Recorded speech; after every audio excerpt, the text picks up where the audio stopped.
الذين آمنوا اتقوا الله. الحمد لله رب العالمين والصلاة والسلام على أشرف الأنبياء والمرسلين وعلى آله وأصحابه أجمعين. قال الله تعالى وتبارك في القرآن المجيد والفرقان الحميد. أعوذ بالله من الشيطان الرجيم. بسم الله الرحمن الرحيم. یا ایھا الذین آمنوا اتقوا اللہ حق تقاتہ ولا تموتن الا وانتم مسلمون. صدق اللہ مولانا العظیم وصدق رسولہ النبی الکریم الرؤوف الرحیم. اللہم نور قلوبنا بالقرآن وزین اخلاقنا بالقرآن وادخلنا الجنة بالقرآن ونجنا من النار بالقرآن. قال اللہ تعالی وتبارک فی شان حبیبہ مخبرا وآمرا ان اللہ وملائکتہ یصلون علی النبی یا ایھا الذین آمنوا صلوا علیہ وسلموا تسلیما. اللہم صل علی سیدنا ومولانا محمد معدن الجود والکرم صلاۃ وسلاما علیک یا سیدی یا رسول اللہ. تمام حمد و ثنا، تعریف و توصیف اللہ جل مجدہ الکریم کی ذات بابرکات کے لیے، جو خالق کائنات بھی ہے اور مالک ششرہات بھی.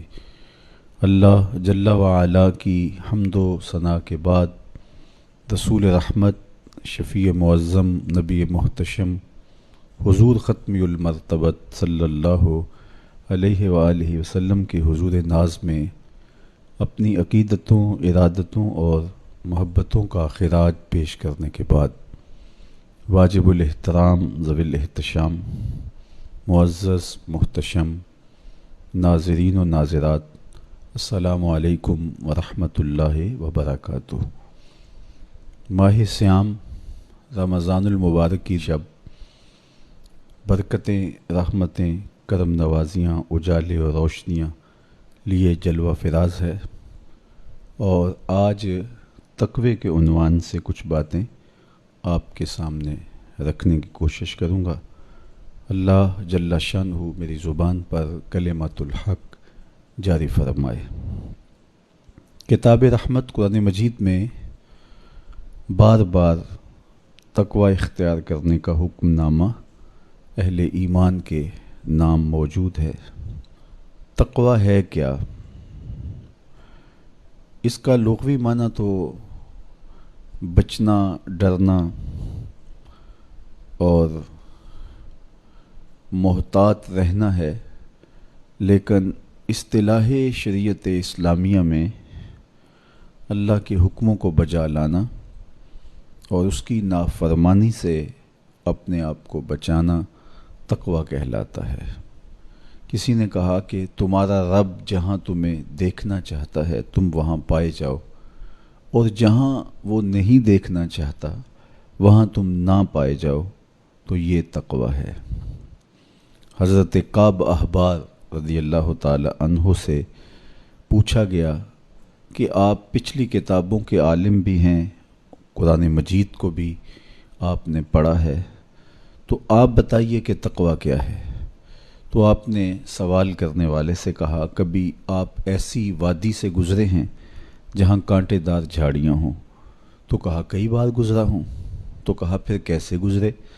کہا میں اپنے دامن کو سمیٹ لیا کہ ایک ایسی وادی سے میرا گزران ہو رہا ہے جہاں کانٹے دار جھاڑیاں ہیں، تو کوئی کانٹا میرے دامن سے الجھ نہ جائے اور میرا لباس تار تار نہ ہو جائے. تو حضرت کعب احبار فرمانے لگے کہ تقوی بھی اسے ہی کہتے ہیں، دنیا میں رہ کر کے اس طرح سے زندگی بسر کی جائے کہ گناہوں سے دامن داغدار نہ ہونے پائے. اس دنیا میں رہنا بھی ہے، لیکن اس دنیا کی شرور سے اپنے آپ کو بچانا بھی ہے. دنیا کے اندر موجود فتنوں سے اپنے آپ کو محفوظ رکھنا ہے. نفس اور شیطان کے مکر و فریب سے اپنی حفاظت کرنی ہے. اپنے دامن کو داغدار نہیں ہونے دینا، اپنے دامن کو پھٹنے نہیں دینا، اپنے ضمیر کی چادر پہ داغ نہیں لگنے دینا. اپنے باطن کی صفائی اور ستھرائی اور پاکیزگی اور عفت کا خیال رکھنا ہے. دنیا میں رہ کر کے بھی دنیا کی غلاظتوں سے اپنے آپ کو محفوظ رکھنا تقویٰ کہلاتا ہے. کہا اس دنیا میں اس طرح رہو جس طرح کشتی پانی میں رہتی ہے. پانی میں رہنے کے باوجود اپنے اندر پانی نہیں آنے دیتی، چونکہ اگر کشتی پانی میں رہے تو خیر ہے، خود بھی تیرے گی اور اپنے اوپر بیٹھے سواروں کو بھی کنارے تک لے جائے گی. لیکن اگر پانی کشتی میں داخل ہونا شروع ہو گیا تو خود بھی ڈوبے گی اور جو اس کے اوپر سوار ہوں گے وہ بھی ڈوب جائیں گے. اس لیے تم دنیا میں رہو تو خیر ہے، لیکن دنیا اگر تمہارے اندر اتر آئی تو پھر کچھ باقی نہیں بچے گا. من نظر الی الدنیا نظر الحب اخرج اللہ تعالی من قلبہ نور الیقین والزہد. جو دنیا کو محبت کی نظر سے دیکھتا ہے اللہ اس کے دل سے زہد اور تقوی کے نور کو کھینچ لیتا ہے. اس لیے اس دنیا میں رہ کر کے بھی اس دنیا سے اپنے آپ کو محفوظ رکھنا ہے. اپنی ضرورت کا ضرور رزق جمع کریں، ضرورت سے زائد کمائیں تو ساتھ یہ نیت جڑی ہو کہ معاشرے کے وہ لوگ جو کمانے کی اہلیت نہیں رکھتے میں ان کی ضرورت کو پورا کروں گا. تو یہ دنیا نہیں، یہ دین ہوتا ہے. لیکن جب خواہشات انسان کو یوں گھیر لیتی ہیں اور وہ اپنے خالق سے غافل ہو کے اس دنیا کو مقصود بنا لیتا ہے تو پھر وہ اپنے اندر اور اپنے باطن کو خراب کر بیٹھتا ہے. تو کعب احبار فرمانے لگے کہ تقویٰ یہ ہے کہ تم اپنے آپ کو جس طرح کانٹے دار جھاڑیوں کے اندر سے گزارتے ہوئے دامن بچاتے ہو اور کوئی کانٹا تمہارے دامن سے الجھ کر تمہارے دامن کو تار تار نہ کر دے، تمہارا دامن پھٹ نہ جائے، تو احتیاط سے گزرتے ہو، تو دنیا میں بھی یوں محتاط رہو اور اپنے آپ کو گناہوں سے آلودہ نہ ہونے دو. حضرت سیدنا علی المرتضیٰ رضی اللہ تعالی عنہ سے تقویٰ کے حوالے سے دریافت کیا گیا تو آپ نے بڑی جامع تعریف ارشاد کی. فرمایا کہ تقویٰ کیا ہے؟ فرمایا کہ تقویٰ یہ ہے کہ تم اللہ سے ڈرتے رہو، خوف خدا تمہارے سینے میں موجود رہے، قرآن مجید پر تمہارا عمل رہے، اور تم جو میسر آئے اللہ کی طرف سے اس پر تم قانع ہو، کم پر بھی قناعت تمہارا مزاج ہو. اور چوتھی چیز ارشاد فرمائی کہ تم آخرت کی تیاری میں اپنے آپ کو مصروف رکھو. یہ چار وصف اگر تمہارے اندر موجود ہیں تو تم متقی کہلاؤ گے. سب سے پہلا وصف کیا ہے کہ اپنے آپ کو اللہ جل شانہ کے خوف میں مبتلا رکھو، اللہ کا ڈر تمہارے سینے میں موجود رہے. اللہ کا ڈر کس معنی اور کس مفہوم میں ہونا چاہیے؟ عمومی طور پہ بندہ جس شے سے ڈرتا ہے اس سے وحشت بھی کرتا ہے، اس سے نفرت بھی کرتا ہے. سانپ سے ڈرتا ہے، بچھو سے ڈرتا ہے اور موذی جانوروں سے خوف زدہ ہوتا ہے، لیکن اگر ہتھے چڑھ جائیں تو انہیں چھوڑتا بھی نہیں، بلکہ ہمیں تو حکم دیا گیا اقتل الموذی قبل ان یوذی، قبل اس سے کہ موذی تم کو ایذا دے تم اس کا خاتمہ کر ڈالو، اگر تمہارے بس میں ہو تو تم انہیں مار ڈالو. تو عمومی طور پہ بندہ جس سے ڈرتا ہے اس سے نفرت بھی کرتا ہے، لیکن اللہ سے بندہ ڈرتا بھی ہے، اس سے محبت بھی کرتا ہے. تو یہ ڈر پھر کس مفہوم میں ہوا؟ تو کچھ اشیاء سے، کچھ لوگوں سے ڈر ان کے گزند کی وجہ سے ہوتا ہے، لیکن یہ ڈر جو اللہ کا بندہ مومن کے دل میں ہے یہ محبت کا ڈر ہے. جب کوئی کسی سے پیار کرتا ہے تو اس کی ناراضگی سے ڈرتا ہے، وہ روٹھ نہ جائے، وہ ناراض نہ ہو جائے.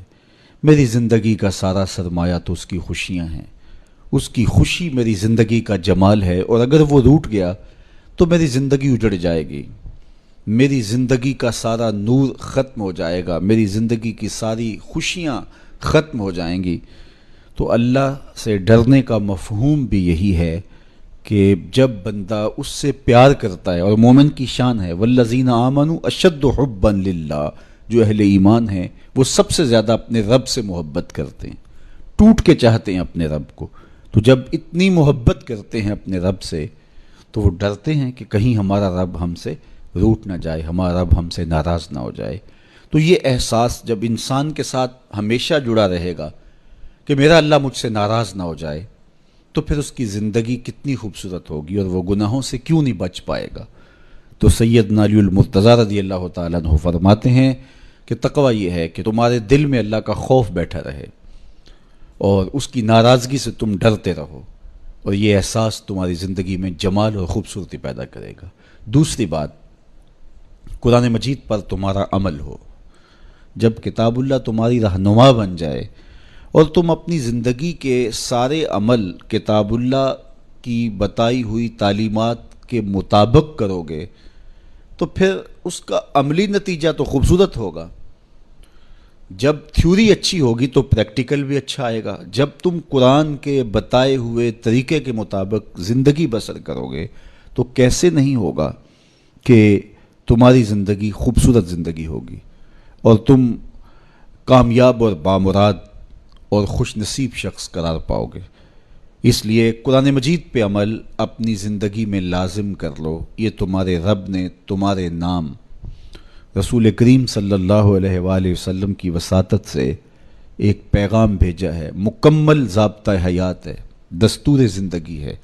اس کتاب سے وابستگی، دل بستگی، تعلق کی خاطر تمہیں کبھی رسوا نہیں ہونے دے گا، تمہیں کبھی بے مراد نہیں ہونے دے گا، تمہیں کبھی نقصان میں نہیں پڑنے دے گا، تمہیں ناکام نہیں ہونے دے گا۔ تم ہمیشہ سرخرو ہوگے، کامیاب ہو جاؤ گے، بامراد رہو گے، عزتیں اور وقار تمہارا مقسوم ہوگا اگر اس کتاب کے ساتھ تمہارا تعلق مضبوط ہوا۔ تیسری بات، جو تمہیں میسر ہو اس پر قناعت کرو۔ میسر پر قناعت کرنے کی عادت بن جائے تو زندگی کی تلخیاں ختم ہو جاتی ہیں۔ عمومی طور پہ ہمیں اتنا کچھ اللہ نے عطا کیا ہوا ہوتا ہے، لیکن اس کے باوجود ہم سکون میں نہیں ہوتے، اس لیے کہ ہم ایک ہدف طے کرتے ہیں اور اس کی طرف ہم بڑھتے ہیں۔ تو میسر کا جو سرور ہے، میسر کا جو لطف ہے، اس کو حاصل کرنے کی بجائے جو میسر نہیں ہے اس کی تگ و تاز کے اندر ہم اپنے آپ کو پگھلا رہے ہوتے ہیں۔ تو اس لیے ہم جب اللہ کے دیے گئے پر قناعت کریں گے، ہاں آپ زیادہ کی کوشش کر سکتے ہیں اس نیت کے ساتھ کہ میں دوسرے ضرورت مندوں کی ضرورت بھی پوری کروں، لیکن اطمینان آپ کو یہ ہونا چاہیے کہ جو مجھے میسر ہے، یہ میرا مقدور تھا، یہ مجھے مل گیا، اور اگر میرا مقدور کوئی اور بھی ہوا تو وہ بھی مجھے مل جائے گا، اور ملے گا تب جب اس کا وقت ہوگا، وقت سے پہلے نہیں ملے گا۔ جب ہم اپنے مقدور کو وقت سے پہلے حاصل کرنے کی کوشش کرتے ہیں تو پھر زندگی میں تلخی بھر جاتی ہے، ہم بے چین ہو جاتے ہیں کہ وہ مل کیوں نہیں رہا، میاں وہ کیسے ملے، اس کے ملنے کا بھی وقت ہی نہیں آیا ہے۔ تو ہم ایک اضطراب میں مبتلا ہو جاتے ہیں، بے چین ہو جاتے ہیں۔ اور اگر ہم یہ یقین کر لیں کہ ہمارے مقدور کا ہمیں جب وقت ہوگا تو ضرور ملے گا، تو پھر زندگی کے اندر ایک طمانینت پیدا ہو جائے گی۔ تو جو تھوڑا میسر ہے، جو زیادہ میسر ہے، اس پر ہم مطمئن ہونے کی عادت پیدا کر لیں۔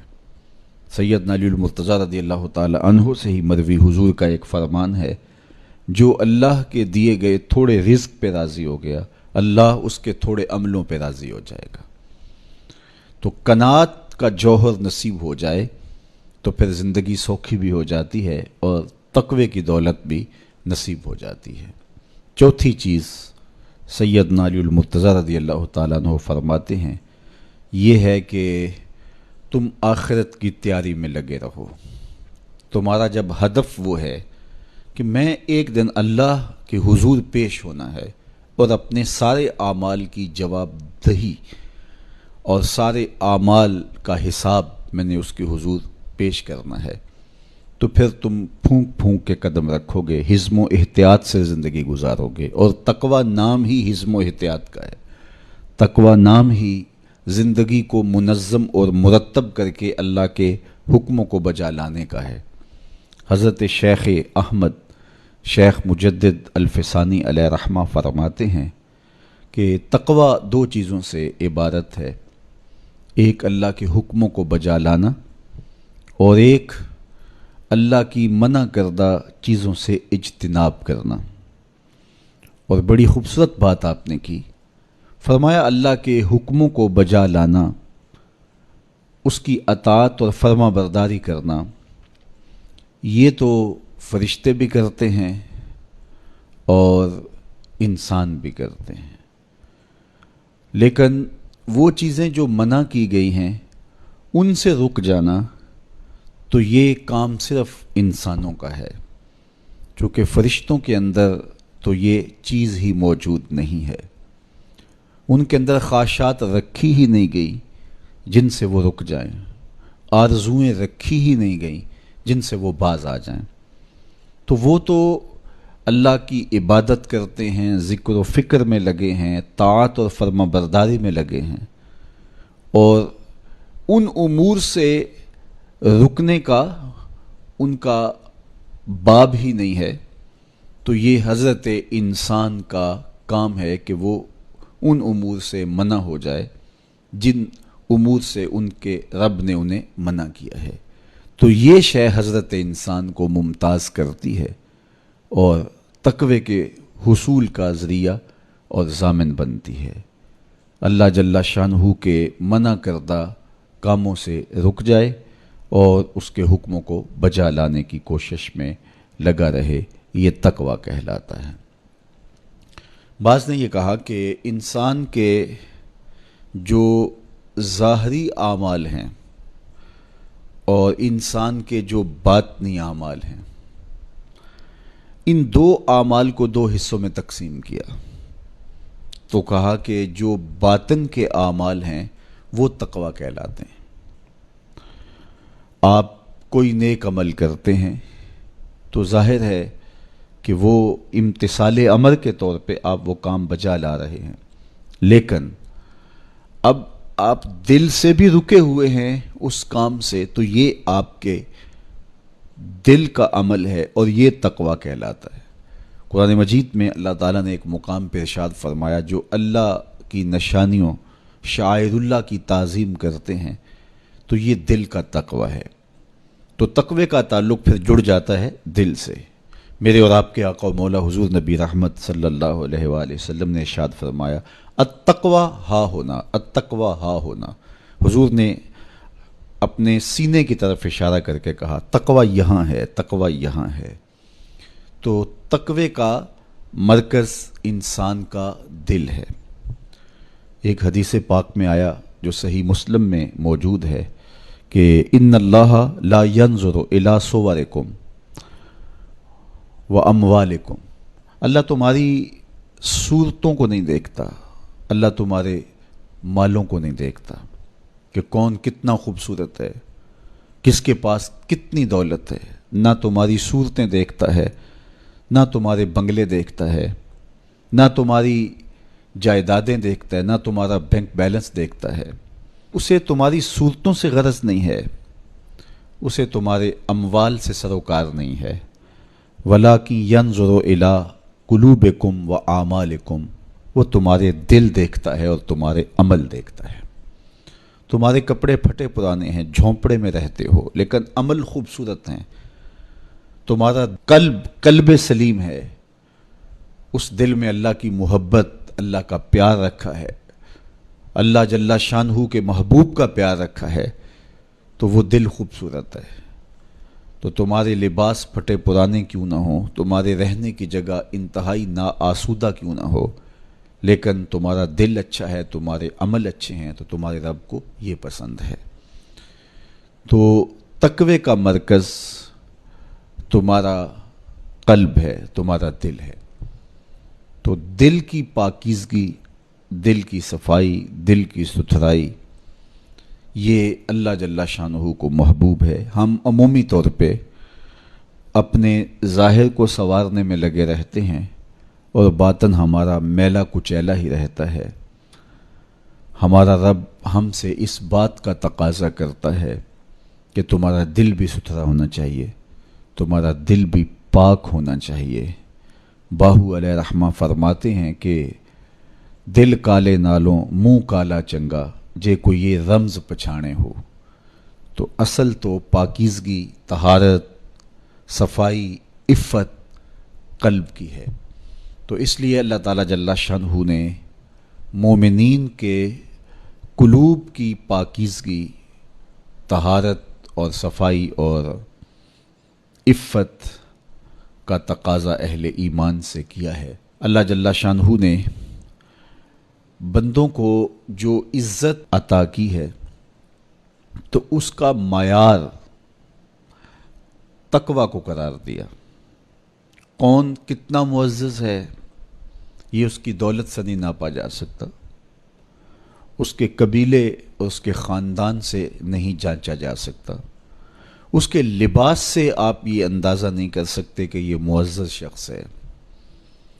کسی شخص کا کسی قوم سے تعلق ہے اور وہ گوری رنگت والی قوم ہے، یا وہ کسی اور رنگت سے متعلق ہے، تو وہ اس کی عزت کا ظرف نہیں ہے۔ ان اکرمکم عند اللہ اتقاکم، تم میں سے معزز وہ ہے جو متقی ہے، جو پرہیزگار ہے۔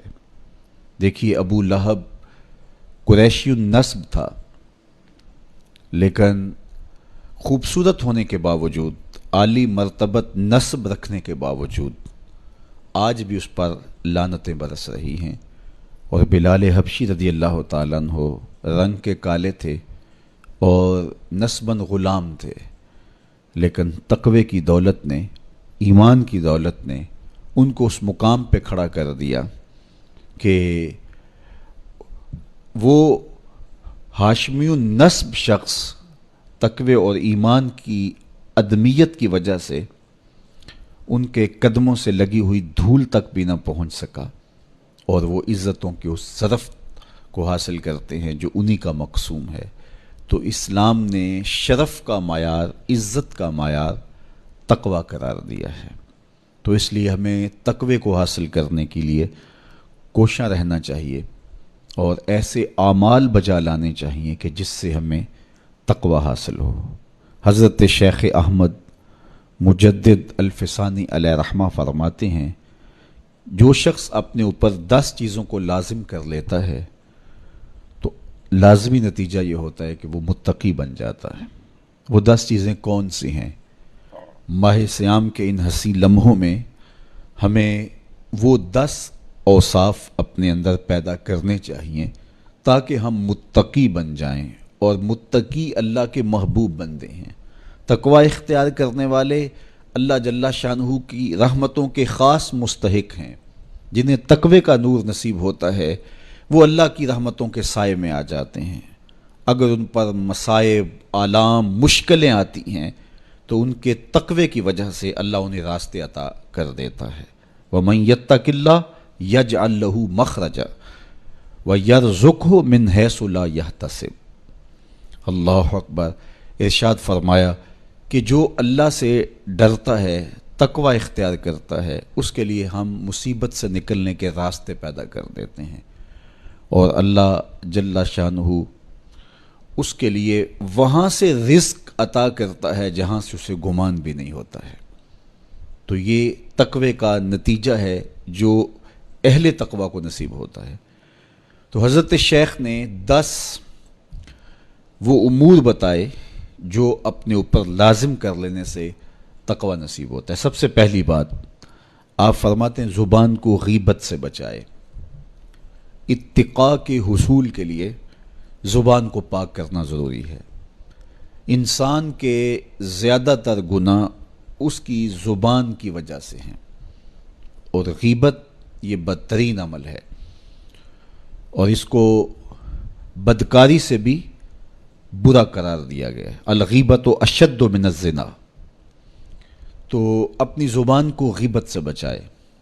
دوسری بات ارشاد فرمائی کہ بدزنی سے بچے، کسی سے خواہ مخواہ بدگمان ہو جانا اور اپنے دل کو کسی کے لیے میلا کر لینا اور اس کی بدگمانی دل میں پالنا، تو یہ تقوی کے منافی ہے۔ تو کسی کی بدگمانی سے، بدزنی سے اپنے دل کو بچائے، زبان کو غیبت سے بچائے، دل کو بدگمانی سے بچائے، اور مسخرہ پن سے بچے، بات بات پہ ٹھٹھے مار کے ہنسنا اور اس طرح کی زندگی بسر کرنا۔ اور آج کل تو جب بھی دوست احباب اکٹھے بیٹھتے ہیں تو سنجیدہ اور متین باتیں کم ہوتی ہیں، زیادہ وقت لطیفوں میں ہی کٹ جاتا ہے۔ انسان کو خوش مزاج ہونا چاہیے، اس کی طبع میں شگفتگی ہونی چاہیے، لیکن شگفتگی، خوش مزاجی اور مسخرہ پن میں فرق ہے، اس کو سمجھنا چاہیے۔ سنجیدہ اور متین زندگی یہ مومن کی زینت ہے، انسانیت کا حسن ہے۔ اس لیے تقوی کے حصول میں مانع ہے مسخرہ پن۔ اگر کوئی شخص متقی بننا چاہتا ہے تو اس کو سنجیدہ اور متین بننا ہوگا۔ طبیعت کی خوش مزاجی یہ معنی نہیں ہے، لیکن مسخرہ پن اور چیز ہے، اس سے روک دیا گیا۔ چوتھی چیز حضرت شیخ احمد فرماتے ہیں کہ اپنی آنکھ کو حرام سے بچائے۔ اپنی آنکھ کی حفاظت کرنے سے تقوی حاصل ہوتا ہے۔ جب آنکھ خراب ہوتی ہے تو دل خراب ہوتا ہے، جب دل خراب ہوتا ہے تو پھر پورا بدن خراب ہو جاتا ہے۔ اس لیے وہ دروازہ جو کھلا ہے اور اس سے بدی شر اندر اتر رہی ہے اور پھر اس سے آپ کا سارا نظم ہستی برباد ہو رہا ہے، تو اس دروازے کو بند کریں، تو اپنی آنکھ کو حرام سے بند کریں۔ پانچویں چیز ارشاد فرمائی، ہمیشہ سچ بولے۔ جھوٹا شخص کبھی متقی نہیں ہو سکتا۔ اتقاء کے حصول کے لیے اپنے آپ کو سچ کا خوگر بنانا ہوگا۔ سچ کے بغیر کبھی نہ بولیں۔ جھوٹ بولنے والے کی زبان سے شر پھیلتا ہے، اور جب کوئی شخص جھوٹ بولتا ہے تو حدیث پاک میں آتا ہے اس سے بدبو نکلتی ہے، جس کو عام لوگ تو نہیں سونگھ پاتے، لیکن اللہ کے فرشتے 1 میل دور پیچھے ہٹ جاتے ہیں۔ تو مومن سچا ہوتا ہے، مومن جھوٹا نہیں ہوتا، اور تقوی کے اصول کے لیے سچ شرط ہے۔ چھٹی چیز ارشاد فرمائی، ہر حال میں اللہ کا احسان مانے۔ جب کوئی بھی انسان پر بہتری آئے تو اس وقت یہ کہے کہ یہ میرے رب کا احسان ہے کہ مجھے یہ حاصل ہوا ہے۔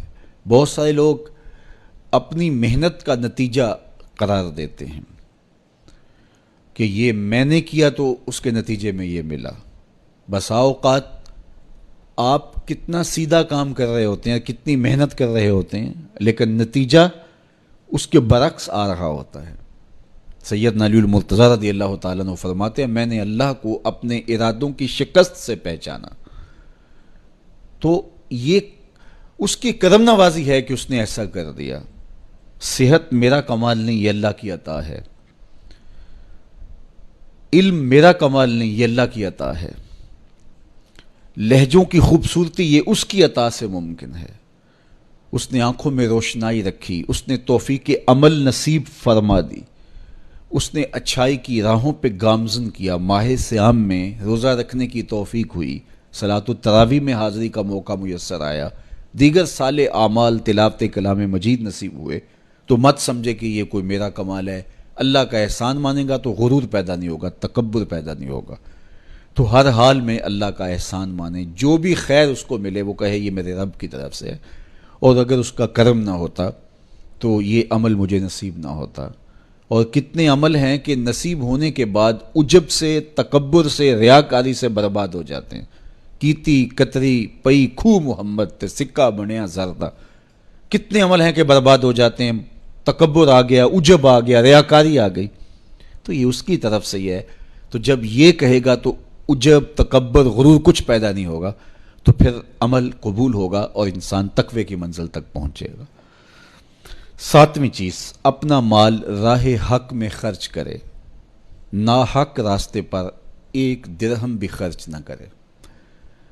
کمایا ہوا مال راہ حق میں خرچ کرنے سے اتقاء کی دولت نصیب ہوتی ہے۔ اللہ قیامت کے دن بندے کے قدم اپنے حضور سے ہٹنے نہیں دے گا جب تک اس سے 3 سوال نہیں کر لے گا۔ ان میں سے ایک سوال یہ ہوگا کہ مال کمایا کہاں سے، مال خرچ کہاں کیا۔ جس طرح مال حلال کمانا ضروری ہے، مال کو جائز جگہوں پہ خرچ کرنا بھی ضروری ہے، حق کے راستے پہ خرچ کرنا بھی ضروری ہے۔ اس لیے یہ اپنی طبع کے اندر لازم کر لے کہ کبھی بھی اس کا مال کسی ناجائز اور فضول کام میں خرچ نہ ہو، راہ حق میں اس کا مال لگے۔ 8ویں چیز، نفس کے لیے کبھی بڑائی بلندی نہ چاہے، اس سے طبیعت میں سرکشی آئے گی اور تقوی کے راستے میں یہ عمل مانے ہے۔ اور نمازوں کی حفاظت کرے۔ نمازوں کی اگر حفاظت نہیں کرتا تو باقی سارے عمل اس کے پاس ہیں، تو وہ متقی کیسے بن سکتا ہے؟ چونکہ یہ تو اسلام کا بنیادی فریضہ ہے جو اہل ایمان پر لازم کیا گیا ہے، جو کسی صورت کے اندر بھی، حتیٰ کہ حالت بیماری کے اندر بھی معافی جس کی نہیں ہے، سفر کے اندر بھی نماز کی معافی نہیں، مختصر کر دی گئی، قصر کر دی گئی، لیکن معافی نہیں دی گئی، حالت جنگ کے اندر بھی اس کی معافی نہیں ہے۔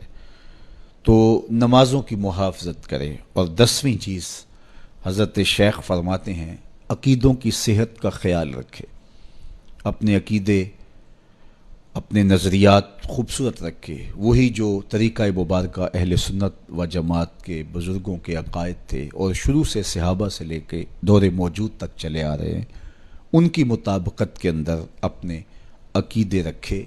نظریات کا عکس اعمال پہ ہوتا ہے، اگر نظریات اچھے نہیں ہیں تو اعمال بھی اچھے نہیں ہیں۔ تو یہ 10 خوبیاں اور 10 چیزیں اگر کسی شخص نے اپنے اندر لازم کر لیں تو پھر لازمی نتیجہ یہ ہے کہ وہ متقی بن جائے گا، وہ پرہیزگار بن جائے گا۔ روزے کا مقصد بھی تقوی ہے، تو یہ بات ذہن میں رکھیے گا کہ صرف روزہ ہی نہیں، ہر عمل خیر کا مقصود تقوی ہے۔ تقوی کا حصول یہ اہل ایمان سے تقاضا ہے ہمارے رب کا کہ وہ متقی بن جائیں۔ متقی ایک صاف ستھرا انسان ہوتا ہے، پاکیزہ وجود ہوتا ہے۔ متقی شخص کسی کو ضرر نہیں دیتا، کسی کو دکھ نہیں پہنچاتا، وہ کسی کا حق غصب نہیں کرتا، کسی پر ظلم، زیادتی، جور و تعدی سے پیش نہیں آتا، وہ لوگوں کے حقوق کی پاسداری کرتا ہے، وہ اپنے فرائض کو پورا کرتا ہے، وہ خلق کے حق کو بھی ادا کرتا ہے اور خالق کے حق کو بھی ادا کرتا ہے۔ وہ دھرتی پر اللہ جل شانہ کی رحمتوں کا روپ ہے، دھرتی کا بوجھ نہیں ہے بلکہ دھرتی کی زینت ہے۔ تو ایسے پاکیزہ وجود یہ مقصود ہیں شریعت کے، اس لیے ہمیں تقوی ہر صورت میں حاصل کرنا چاہیے۔ قرآن مجید میں تقریباً 258 مرتبہ تقوی کو اختیار کرنے کا مختلف صیغوں کے ساتھ حکم دیا گیا ہے۔ تو اب آپ اندازہ کیجئے یہ کتنی اہم شے ہے جس کا تقاضا اہل ایمان سے کیا گیا ہے۔ تو اللہ جل شانہ کی بارگاہ میں میری دعا ہے جملہ ناظرین کے لیے، ناظرات کے لیے، آپ سب لوگوں کے لیے، اپنے لیے، اپنے ساتھ جڑے ہوئے تمام لوگوں کے لیے کہ اللہ سب کو اتقاء کی دولت نصیب کر دے۔ یہ زندگی بے مقصد نہ گزر جائے۔ ہم جس مقصد کے لیے آئے ہیں ایسا نہ ہو کہ ساری زندگی گزار کے چلے جائیں اور خالی دامن لے کے اللہ کے حضور پیش ہوں۔ نہیں، اس دامن کو تقوی کے نور سے بھر کر اس کے حضور پیش ہوں، لیکن اس کے فضل پہ آس ہو، مغرور نہ ہونا، جو میسر آ جائے اس کو اللہ کا احسان سمجھنا، اور اس کے حضور کہا مالک مجھ سے تو یہی ہو سکا ہے، اور یہ بھی میری کوتاہیاں اور میری کمزوریوں کے ساتھ ہے سب کچھ، تو اپنے کرم سے میرے پہ رحم فرما۔ تو اللہ تعالیٰ کو ایسا بندہ بڑا پسند ہے جو اس کو راضی کرنے کی کوشش میں لگا رہتا ہے ساری زندگی۔ آپ کے پاس ایک ملازم ہے اور وہ کمزور ہے، لیکن سارا دن کوشش میں لگا رہتا ہے، کبھی وہ دیواریں صاف کر رہا ہے، کبھی وہ آپ کے دروازے پر کپڑا لگا کے اس کو صاف ستھرا کر رہا ہے، کبھی پانی آپ کو پیش کر رہا ہے، کبھی آپ کی گاڑی کو کپڑا لگا کے صاف کر رہا ہے، کبھی اور آپ کے کام میں لگا ہے، اور وہ کمزور ہے، کبھی بیچارہ تھک کے دھوپ میں بیٹھ بھی جاتا ہے، کبھی اس سے ہوتا ہے کبھی اس سے نہیں ہوتا، لیکن وہ نیت سے برا نہیں ہے، ہر وقت اس کی کوشش ہے کہ صاحب مجھ سے راضی ہو جائیں، تو آپ اس کی بہت ساری کوتاہیاں معاف کر دیتے ہیں۔ وہ کہتے ہیں یار کمزور ضرور ہے لیکن نیت کا ماڑا نہیں ہے۔ تو یار اگر ہم نیت کے ماڑے نہ ہوں، ساری زندگی اللہ کو راضی کرنے کے لیے گزار دیں، تو وہ بھی تو دیکھ رہا ہے یہ میرا بندہ ہے۔ میرے شیخ کامل کا ایک شعر مجھے ابھی یاد آیا کہ دلوں میں بری نہیں نہ نیتوں بری میں، دلوں میں بری نہیں نہ نیتوں بری میں، گناہ میں تو ہو جاندے لاچاریاں نو۔ اگر پھر بھی کوئی گناہ ہو جائے تو اللہ کریم ہے، رؤوف ہے، معاف کرنے والا ہے۔ تو تقوی کا یہ بھی نتیجہ ہے، اس کا ثمرہ ہے کہ آپ سے گناہ سرزد ہو جائے تو آپ کو فوراً توفیق توبہ مل جاتی ہے۔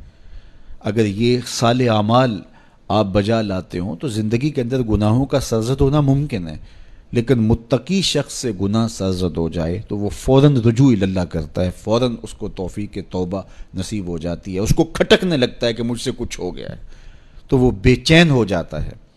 تو آئیے میں اور آپ اپنی زندگیوں میں تقوی کے نور کو بھر لیں۔ جہاں نور ہوگا وہاں اندھیرا نہیں ہوگا، اور اگر یہ نور باطن میں نہیں اترے گا تو وہاں اندھیرے ہوں گے، ظلمتیں ہوں گی۔ تو اندھیروں سے اور ظلمتوں سے اٹا ہوا دل لے کے ہم اللہ کے حضور پیش نہ ہوں، بلکہ نور سے بھرا ہوا دل اس کی دہلیز پہ رکھیں اور اس کی رحمتوں کی خیرات مانگیں۔ ماہ سیام کی مبارک گھڑیوں کی برکت سے اللہ مجھے آپ کو تقوی کی دولت نصیب فرمائے۔ جو کہا گیا اس کو روحوں میں اتار دے، باطن کی پاکیزگی ستھرائی نصیب کرے۔ وآخر دعوانا ان الحمد للہ رب العالمین۔